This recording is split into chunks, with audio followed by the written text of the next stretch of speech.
We all want to be happy. In a world of instant results, the standard advice is to practice a specific brand of positive thinking, a mental discipline designed to manifest success through optimism. This approach relies on two things: the forceful suppression of any negative thought and an insistence on seeing immediate outer proof that your life is improving. But thoughts can be controlled by your will. Your feelings cannot.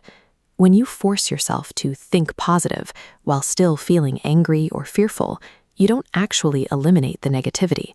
You push it into the subconscious. Once trapped in the subconscious, that emotion smolders like a time bomb. It builds disharmonious patterns, hidden where you can't address it. This makes the surface level of your life a fragile facade. You are trying to build a new reality on top of a foundation of suppressed decay. This creates a massive split. On the surface, you are reciting affirmations, but underneath, your emotional current is running in the opposite direction. This discrepancy is exhausting. You are essentially at war with yourself, spending all your energy trying to bridge the gap between what you want to feel and what you actually feel. Living this well-intentioned lie does more damage than the negative thoughts ever could. Real mental health doesn't come from pretending the darkness isn't there. It comes from integrating it. The human soul is divided into two natures. The lower self hates the effort of change, seeking happiness without paying the price. The higher self seeks truth, willing to face the necessary pain. Doubt is just the lower self trying to bypass hard work. Both sides of you are searching for bliss, but the lower self wants it for free, while the higher self understands that you have to earn it through honesty. Using positive thinking as a shortcut is effectively surrendering to the lower self. You are choosing the temporary relief of a lie over the difficult process of finding your own truth. You cannot force yourself to love someone you don't, or to feel peace when you are in a rage. Because feelings are outside your direct control, willpower alone is a blunt and ineffective tool. This is why the first step of real growth is clinical observation. You have to look at your temporary truth, even the parts involving hate or resentment, without the distortion of guilt. You observe these feelings simply to see where you are currently out of alignment with the person you want to be. True growth requires accepting the consequences of your past actions.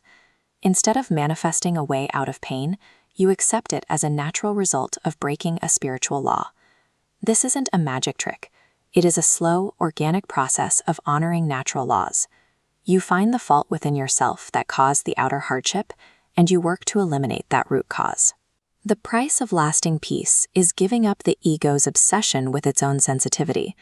As long as your comfort and vanity are your primary concerns, you will always be in a state of anxiety. Humility is the act of accepting yourself exactly as you are right now. You stop pretending to be at the top of the mountain when you haven't even finished the walk through the first valley. Outer perfection is an impossibility until you achieve total inner honesty. You cannot manifest harmony in your life while you are still hiding from yourself. Anxiety usually stems from a desire for the future to be different than it is. When you stop fighting the reality of the present and accept the work required to grow, you no longer have to live in the future to escape the now. This leads to a state of detachment where your inner stability becomes independent of outside conditions. Because you no longer fear the pain of self-discovery, you aren't easily shaken by small vanities or the opinions of others. The result is a state of joy that stays steady even when things go wrong. You are no longer pushing against the stream of life. You are swimming with it. Correct positive thinking isn't a layer of paint applied to decay. It is a state of peace built on the slow, courageous acceptance of things exactly as they are.